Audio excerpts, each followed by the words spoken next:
Welcome back to the Impact Storytelling Podcast.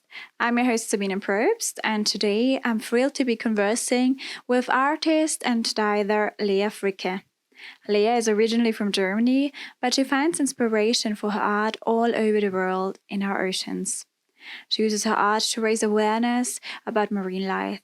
Recently, she collaborated with the World Wildlife Fund on a campaign to highlight the endangered Vaquita. By limiting the availability of her paintings, the campaign symbolized how few of these animals still remain, emphasizing the urgent need for conservation. Currently, some of her paintings are touring the world, reaching people in various cities, making aware of ocean conservation.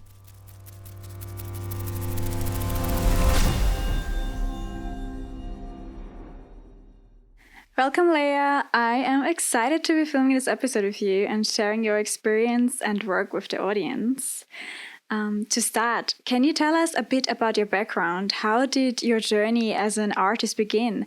And what had initially inspired you to create art focused on ocean conservation? My story as an artist began when I was a child, to be honest.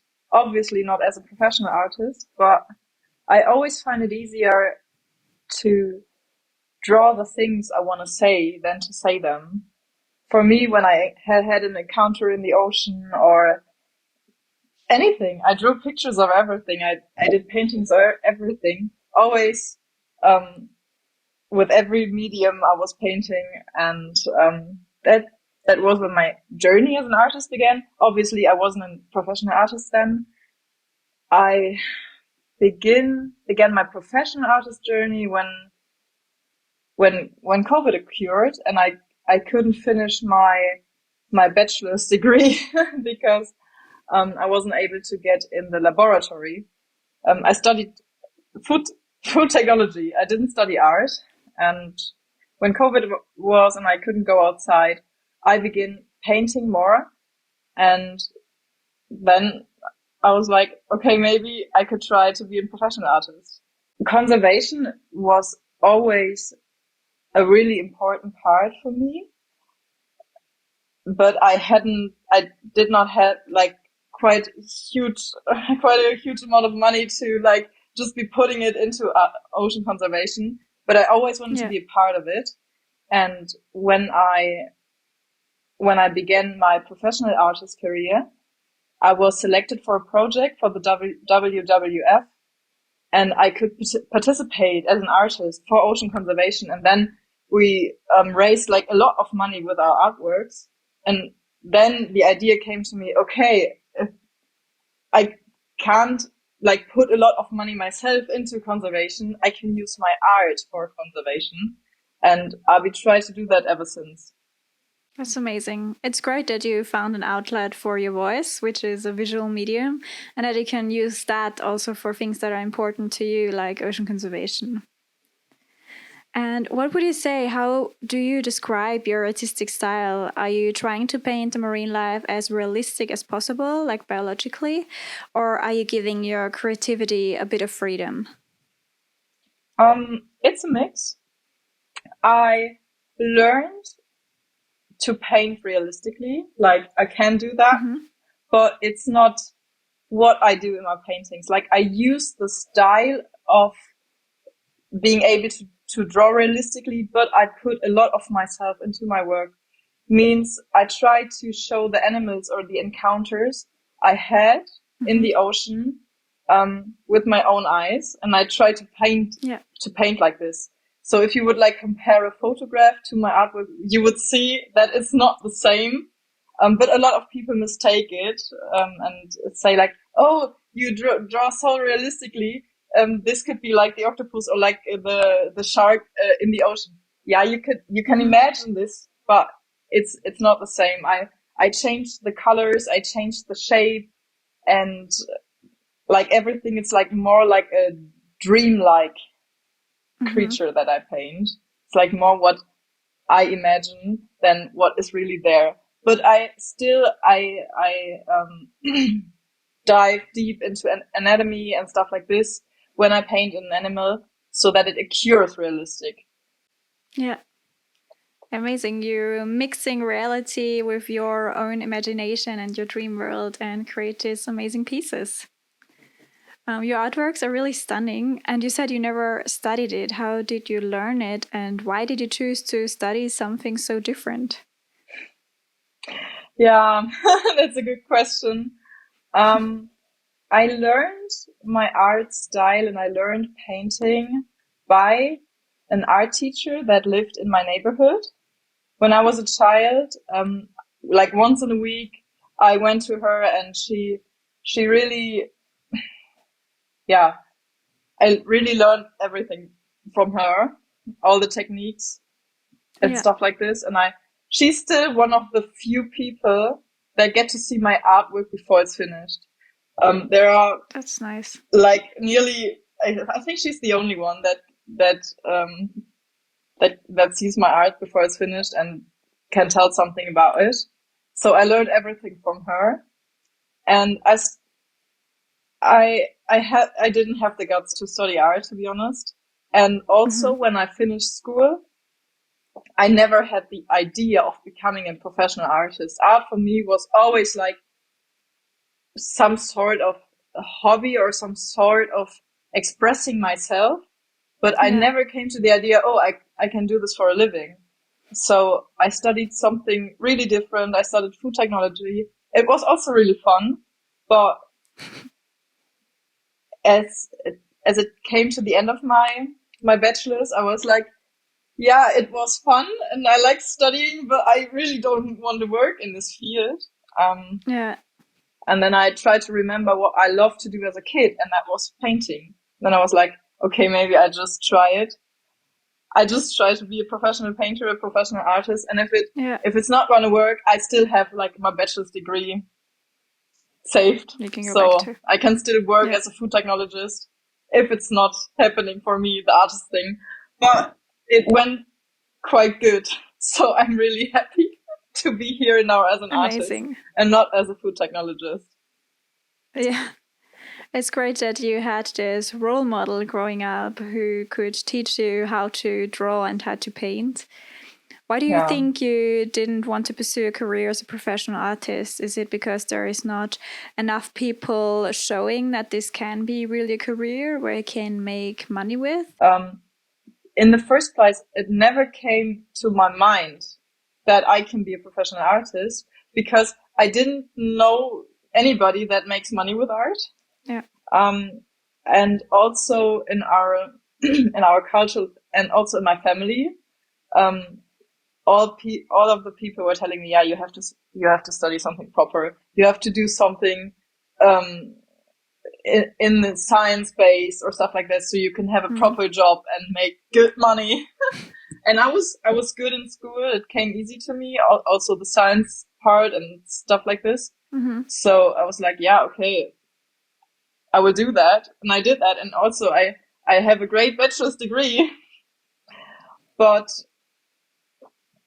yeah, nobody told me that I can do it as an artist. Nobody was Yeah. like, yeah, it's a good idea. Say your paintings. And I have to be honest, at this day, I'm still very happy that I chose this path and not studying art Mm-hmm. from the beginning, because it's also the truth of a story. I had to put a lot of money and a Mm-hmm. lot of months and years into this career so that I got something back and now I can maybe Yeah. live from my art. But there were Mm-hmm. like 3 years where I just put money and effort and stuff like this into my art and did not get something back. So Yeah. you have to have something to start with. So I was glad I was able to get some money. I had small jobs based on my bachelor's degree. I'm a Yeah. freelancer. I do stuff in the internet with the bachelor I have. And then I had Yeah. enough money to say, okay, I'm now trying to do something different. But if I started off with like zero money, I think I would not be able to do that. You know what I Yeah. mean? Yeah. I think that's with a lot of creatives all over the world. When we want to start something, we kind of need to have something to show for. And in order to have that, you need to put money into it. It's the same like when I started filmmaking, I had to create films in order to show what I can do.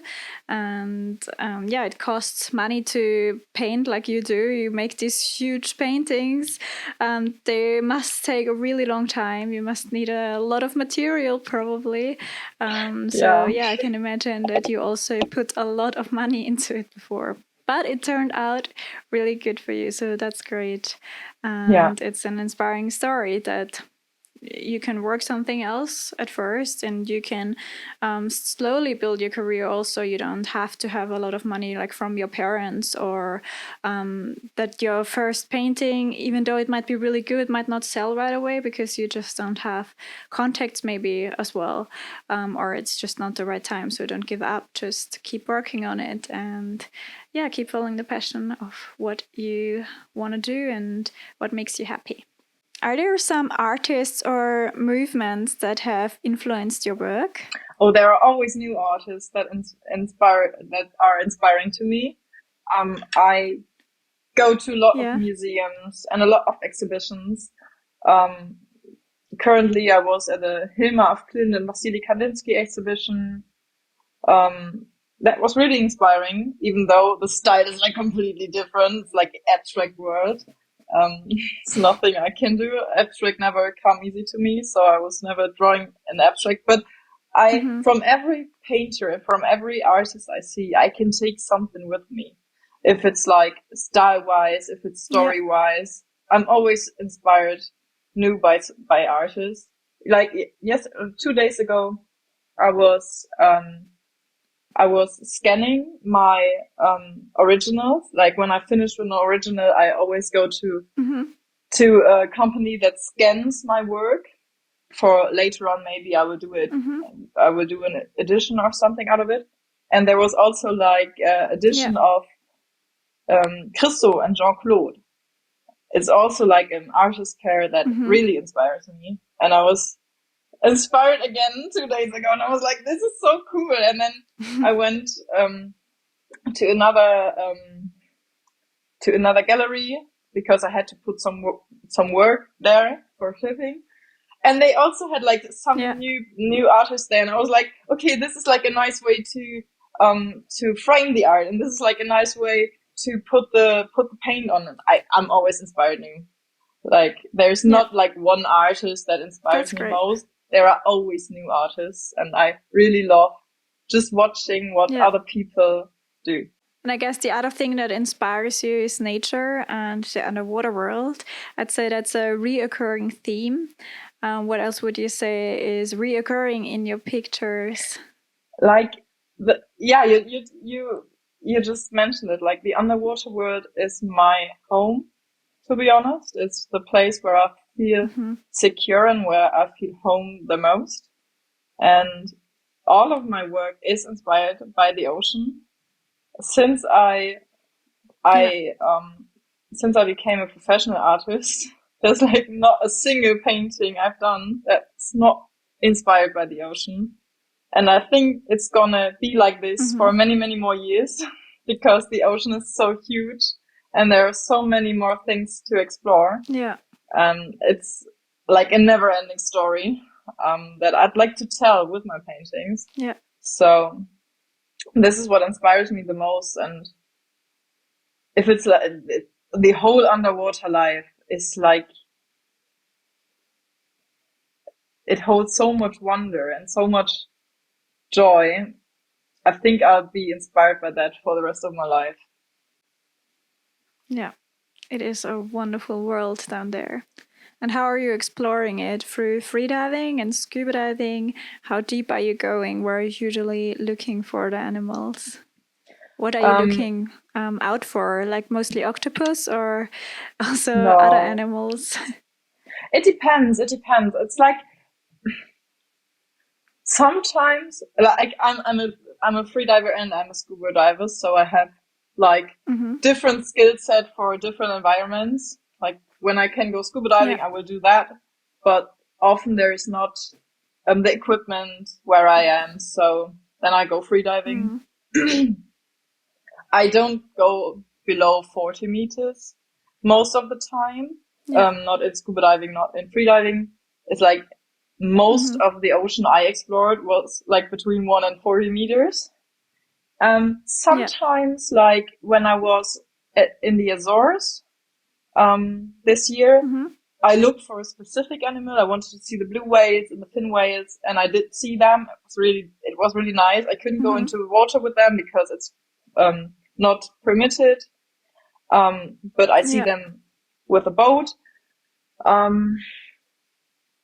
But most of the time, I just go in the ocean where I am, and then I let the encounters happen, and I let the nature like surprise me, because if you go in the ocean with like an expectation, like I wanted to see this and this animal, it's not gonna happen. It's nature. Just be open-minded, just have some open eyes, and things are gonna come to you. It's not the other way around most of the time. So like a month ago I was in Iceland, and in every fjord I just dove into, and I had some beautiful encounters with some, there were like kelp forests, stuff like this. It was really, really beautiful. Yeah, they're so beautiful. Then also,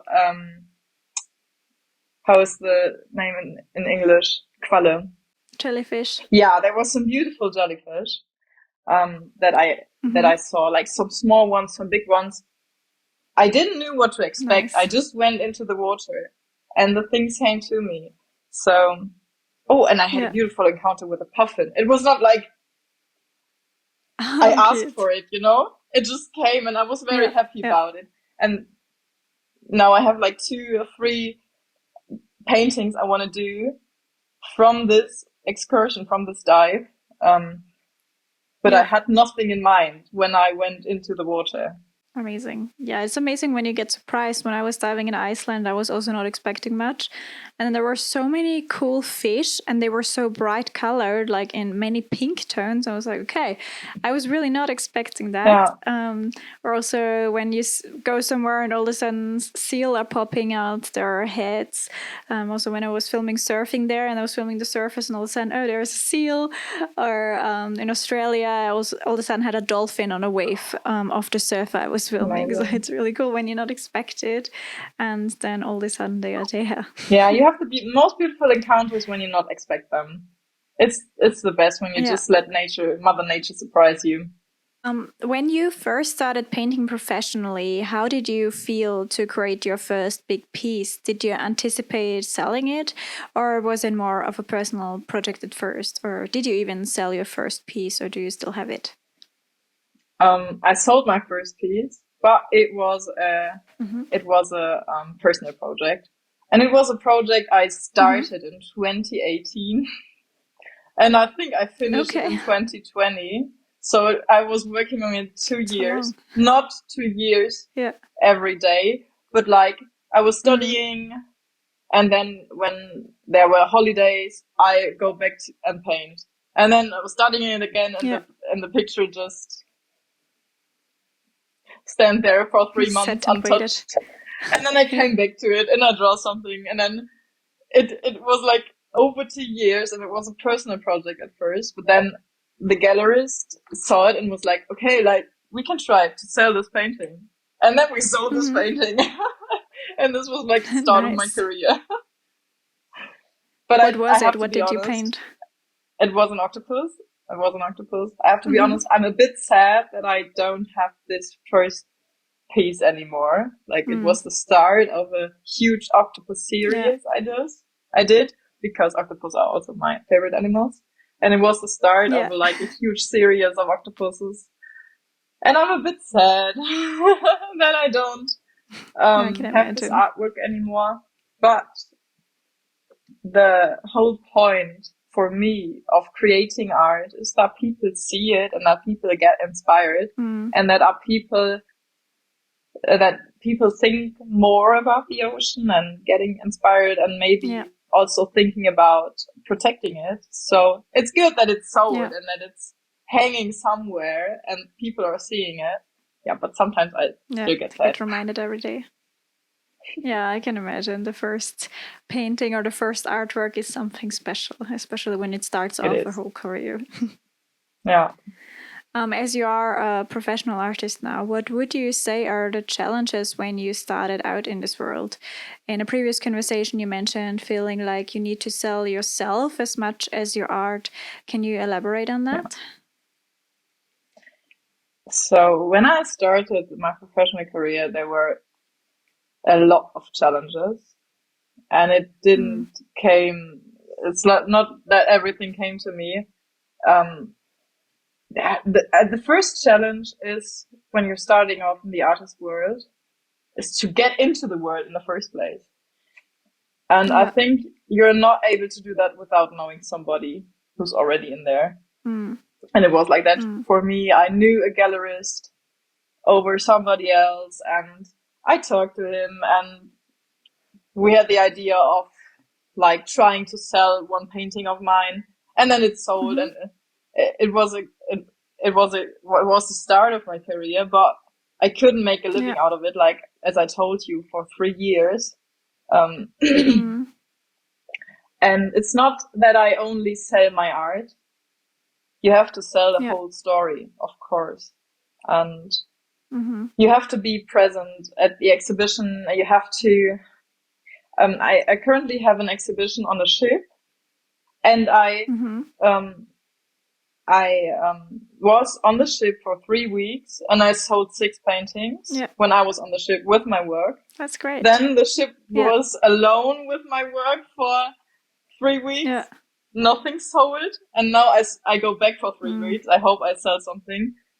It's like the whole concept. It's not only just the paintings. You have to sell the whole concept. And I am part of this concept, so I have to sell myself too.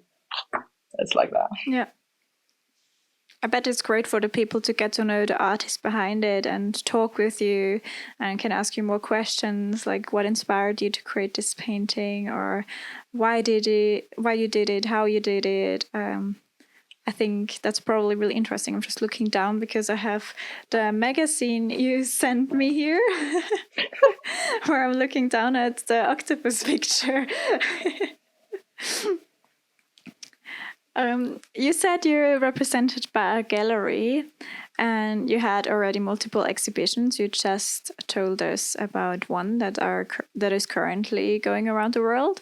Can you tell us of how you got represented and what your previous exhibitions are about? 2 questions. How I got represented was I knew the gallerist. Okay. Easy as that. I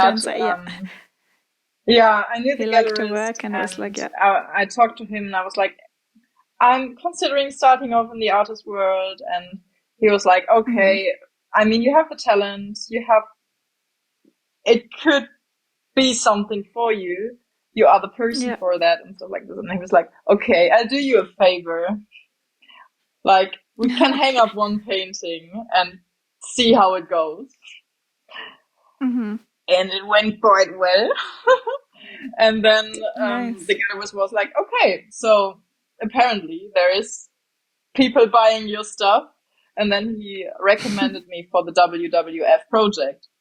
So it was like a mixture of being at the right time, at the right place, of knowing people and being very lucky also. And then talented. You have to have some sort of talent you have to bring with you, but there is a lot of things that have to come together. And I forgot what the second question was. The exhibition. Yeah, current exhibition I have on the ship, and it's all about encounters, also the magazine I sent you is like the magazine from this exhibition, and it's all about having an encounter whatsoever wise. And the exhibition I did before was like exhibition with multiple artists in London in the mall galleries, and it was about ocean conservation. It was hosted by the David Shepherd Wildlife Foundation, and it was all about fighting wildlife crime. So that were the two exhibitions I did this year, like one solo exhibition and one group exhibition. Amazing. Sounds really cool. Were these your first exhibitions out of country, or did you have some before already as well? I also had some exhibitions in before, but it was my first solo exhibition. I had group exhibitions also in Düsseldorf.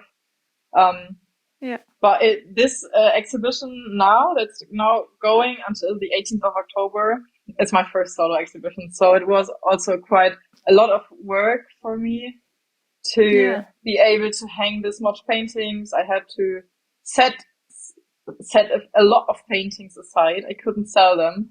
It was like the first half of the year, I nearly sold nothing because I was holding all the paintings back for my solo exhibition. So you also have to deal with that when you're an artist. It's not like every month there is coming money. It's like there are months where nothing is coming, and then a lot of money is coming, and you have to be like, okay, how do I, you know? You have to spread it out for the whole year. Do the solo exhibition. Yeah, and I'm not good at that. I'm really not good at that. I have to learn that. But I have to learn a lot of things, and I'm still in the process of being an artist. So you have to deal with. So what would you say are the challenges with that?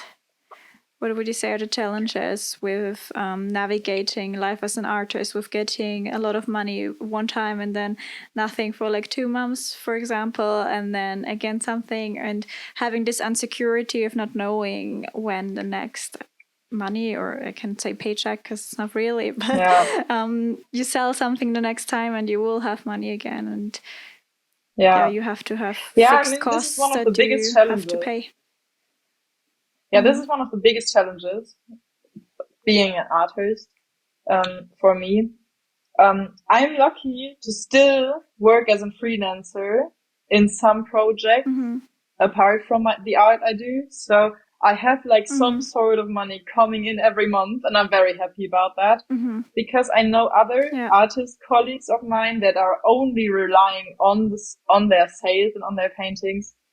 And sometimes it can be super, super hard because you have customers that don't pay the invoice in time, or you have like in this exhibition, it's going also over my gallery.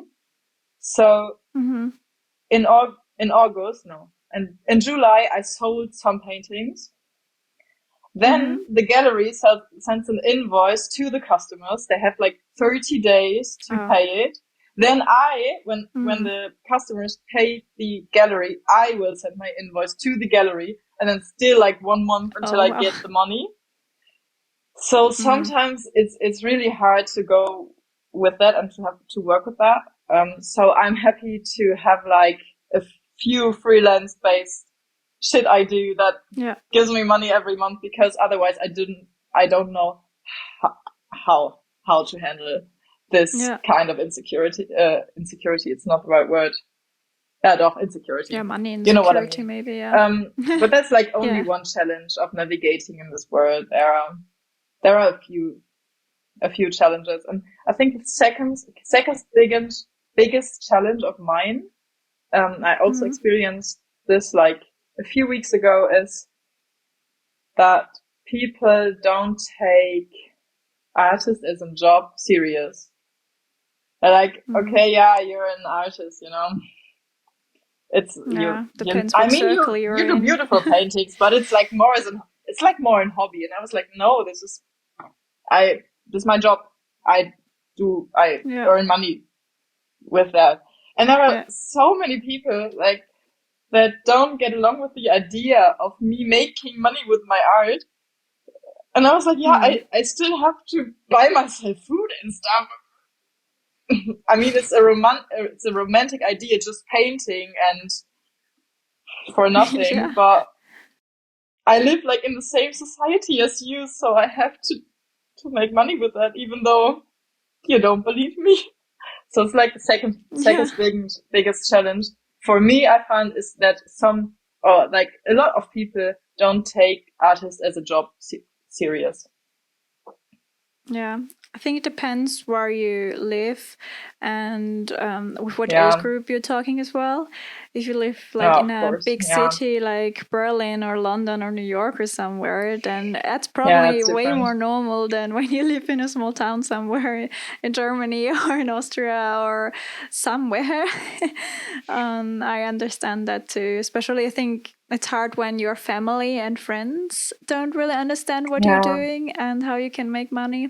I think that's way harder than when some stranger says like, "Yeah, what are you doing? I don't believe you." And I'm like, "Okay, I don't care. I don't know you."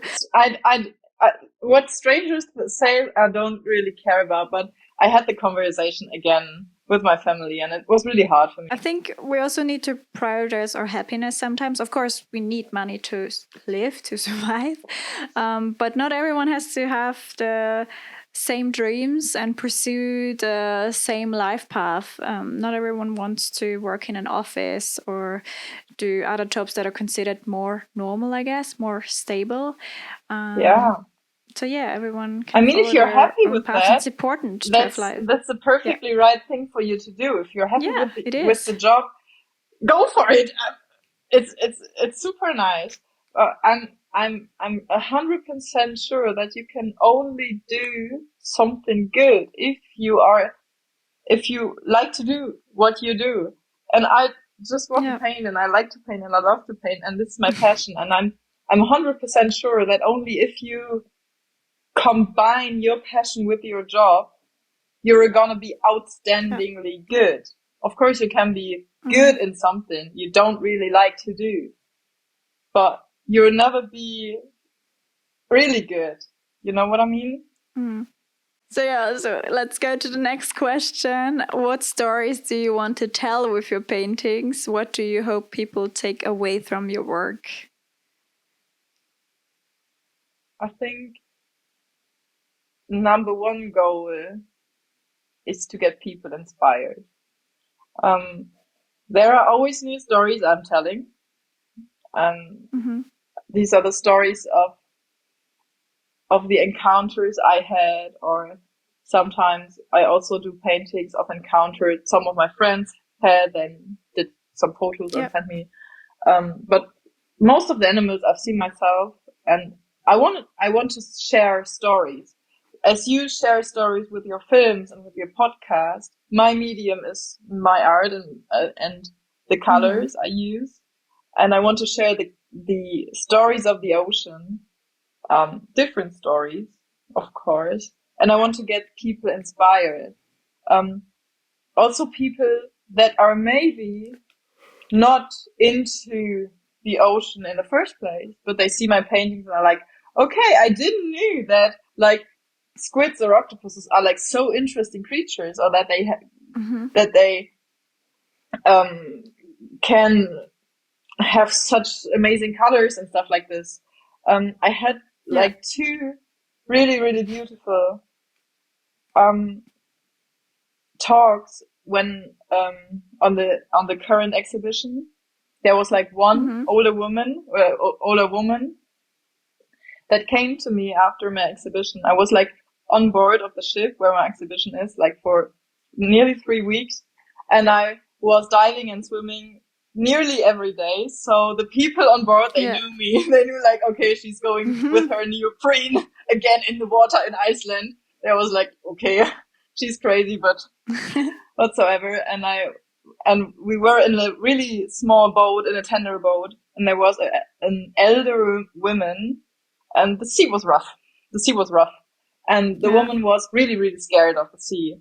And I was telling her some stories, and we had like 30-minute tender boat, and she was like, I'm so scared. And in 30 minutes, I told her stories of the ocean, and I told her something just to get her mind away from the rough sea. Off of it, yeah. And time passed by really quickly. We were at the boat, and she was like, oh, I'm so thankful. Thank you so much for helping me and stuff like this. And like 2 weeks later, this woman she always see me jumping in the ocean. 2 weeks later, she came to me. Yeah. It was the last day. It was the day before I went back home, and she was like, "Yeah, I have to talk to you.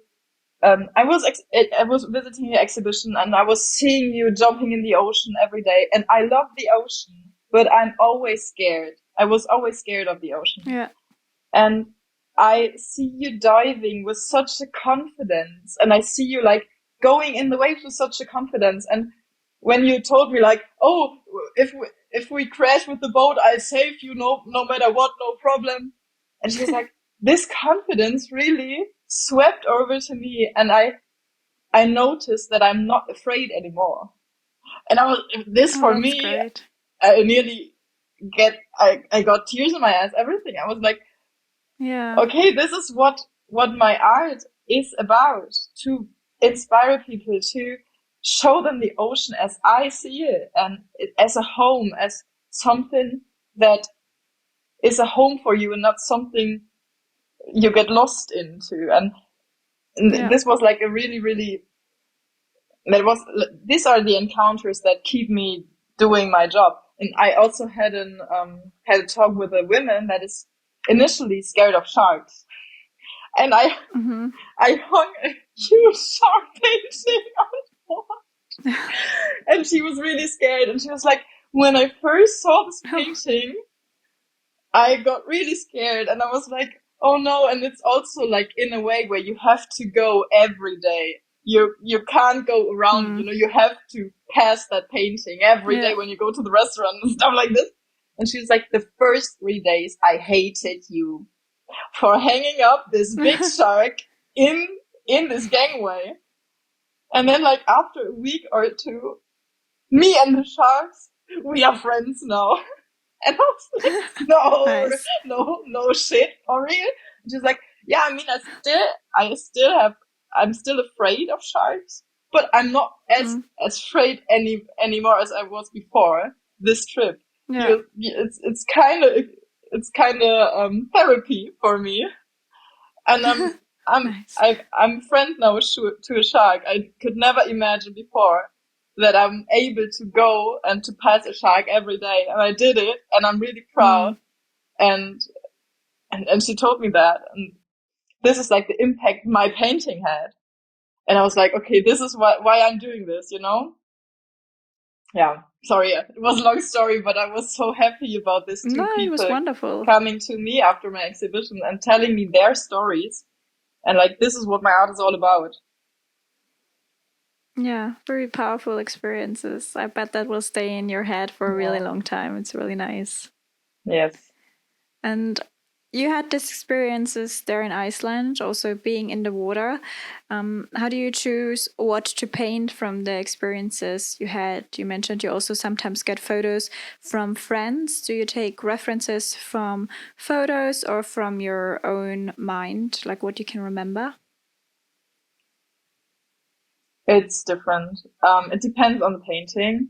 I always paint the things that get stuck in my head. Like when I travel, I do a lot of dives, and I see a lot of animals, and I have a lot of encounters. And like, the encounters that stuck in my head 2, 3, 4 months after the journey, these are the encounters I will make some paintings out of. It's not like, okay, I go in the water, I see 5 animals, I do five paintings. No, it's like, I had the experience, I had the journey, and then when half a year maybe later, maybe a year later, the thing is still popping out of my head, and I was like, okay, this was a beautiful encounter, and I can't stop thinking about. Then I get the courage to do a little rough sketch. Sometimes I have photos that I can rely on. Sometimes it's from my head, and I do some sketches, and maybe the sketches are in my drafts for another few months. And then I'm like, okay, now it's time for this jellyfish to shine. And then I get my hands on and do the painting. But it's like, sometimes it's encounters I have myself. Sometimes it's even encounters that other people I knew good have, and they told me about, and they showed me some some pictures they did, and I was like, okay, this is really inspiring also, and this is really like an animal or a photo that catched me. And if it catches me, I think about, and then maybe I was like, okay, is it okay if I use your photo as a reference? Can I do a painting out of it and stuff like this? So it's different approaches that get to the same result in the end. Great. You said sometimes it takes quite a while till you actually start then the painting. Currently, you don't have a fixed atelier. Do you prefer traveling and experience the underwater life before setting aside a specific time to paint? Yeah, I think I had some big changes in my life recently, so I have to change the way I'm working. It was always, until now, it was always, I had a few journeys, I had a few holidays in a year. I encountered something, I went back home, I do some sketches, and I began drawing, I began painting. And now, I will go on a journey. I will just travel around and around the world, and I will go diving a lot more than I did before. So now the focus is more on the diving and the experiencing part, and then I have to collect the memories. I have to do the sketches on the go. I will do my sketches and stuff like this and painting ideas on the go. And then the idea is to sit down like for 3 or 4 months straight. I will just sit down and paint everything. And then I go back to traveling. Like that's the idea right now for the coming half year and afterwards. Let's see how it goes.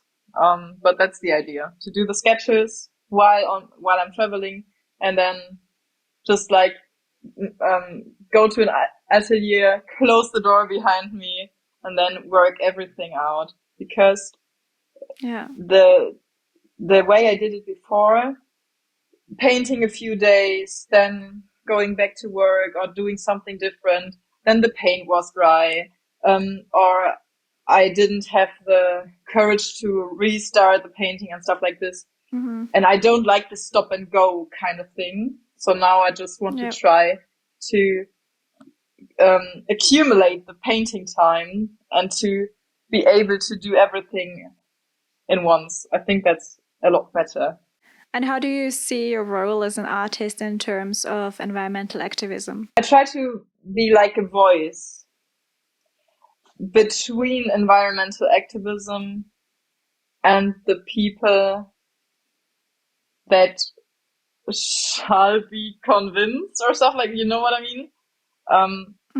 I try to be a voice for the ocean. And I try to, I try to inspire a lot of people, and also people that are not in contact with the ocean in the first place. This is the main reason I did an exhibition on a ship, because it's not a huge ship. It's like a rather small ship. Only a few hundred people fit on the ship. And I know that these people, they have some kind of connection with the ocean. Otherwise they wouldn't be on a ship like this. But also they are on a ship like this. And I know that these kind of ships are not good for the environment. And I was like, when I only convince the people in my bubble, and when I only show my art to people that are in my bubble, that are in the environmental protecting and fighting against wildlife crime and stuff like this, they are convinced, you know? You don't have to convince them more. They are already on our side of protecting the ocean. You have to speak with the people that are maybe in love with the ocean. They like the ocean, but most of the people just don't know of some struggles, you know, or they close their eyes. And this is the main reason I did my exhibition on the ship, because I got to talk with a lot of people about ocean conservation that are not in this field and that had like no idea. And I talked to a lot of people when I was on board, and I will be going back on board for 3 weeks now. I'm gonna be flying to Canada in 2 weeks, and then I go on board for 3 weeks again. And I try to talk also there with a lot of people about ocean conservation, but not in the way with like, you know, or you can't do this and that. Yeah. I want to share stories and get people inspired, and I hope that they can make the connection themselves, because I think if you are like this to people, they don't get convinced. You have to inspire them also to do more for ocean protection, because they are inspired, and not because you it's like if it goes against what they are thinking and what they believe in, then they're not really that interested in it. But if you show them the paintings, get them engaged in a story, and tell them all your wonderful encounters, and they might not know what's under the ocean surface. They only see like blue on top. They don't know what's under. They don't know what's maybe bad for the ocean, or they don't feel that they are doing something bad. And you just need to tell them. So that's like, when we're doing something for ocean conservation, it's really communication. Yeah, it is. It is. When I was in Iceland, we crossed the Faroe Islands. I think it's Faroe Islands. So we crossed. I don't know. Yeah, Faroe Islands. We crossed them, and I talked to a lot of people about these islands and what is happening there with the whales, because I also hung some paintings of whales in the exhibition, and I was like, "Hey, you know what's happening over there?" And most of the people are like, "No, what's happening over there?" And I'm like, "Yeah, well, they kill it. You know the painting there? Yeah, like 120 of these are killed over there, like in a day." And the people were like, "For real? I didn't know that. Why do they do that?" And so the people just don't know. And I told them with my painting, I was like, "You know, this beautiful painting is hanging over there. These animals get killed over there, so maybe just don't go there." Okay? Yeah. And people, they were really shocked, but they don't know these stories, and somebody has to tell them. Yeah, definitely. We have to inform people, otherwise how shall they care about something that they don't know about? You have to make them care first, tell the stories, show the animals. And I think it's anyway is a good way to show it, as long as it's not aggressively. If it's like in a peaceful and nice way, engaged in a story, that's always a good way to start with the topic and try to motivate and inspire people to also then take action for nature and ocean conservation. Yeah. Yeah, this is what I try to do. Yeah. And how do you stay inspired and motivated to keep creating?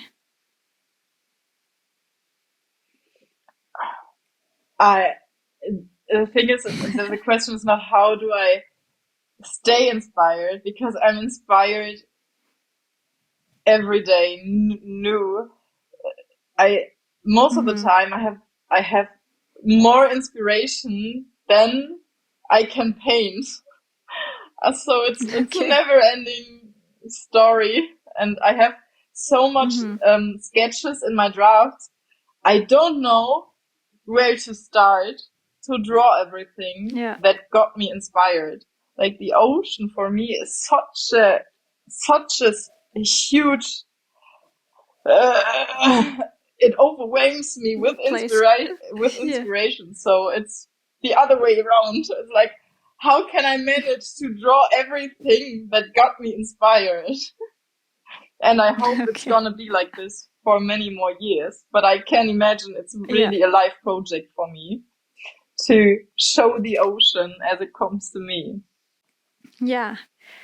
So everything was really interesting. I want to ask a final question. I always like to ask, what advice would you give someone that wants to start in a similar career path as you have? Mm, the advice is to talk to a lot of people first. Um, Mm-hmm. I mean, when you want to start off as an artist, talk to people that are artists in your area where you live.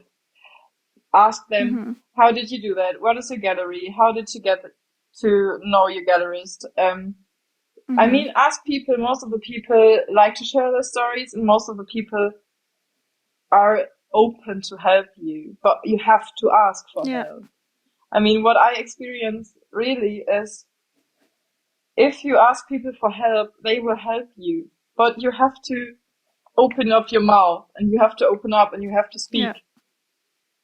Like, you are always stronger together. So get yourself some people that will support you. Ask for help Mm-hmm. and talk to people. Talk to a lot of people, and then you get the craziest experiences and support from people you never thought they could help you, and they came up with like, okay, yeah, you need your art to be transported from A to B. I have I have a big car or stuff like this. Or like, yeah, I have this, I can help you there. And just talk to people, just ask for help, and you're always stronger together. Amazing. Amazing advice. And thank you Yeah. so much for sharing your journey and sharing a bit of your process of making your art. Yeah, I'm excited to see what's to Thank you for come next asking, year and the year after. Of course, it's interesting. Tito. It was a really good conversation. Yeah, and Thank you I so will much. see you soon in real life. And until then, have a fun trip to Canada. Thank you so much. Okay. Thank you.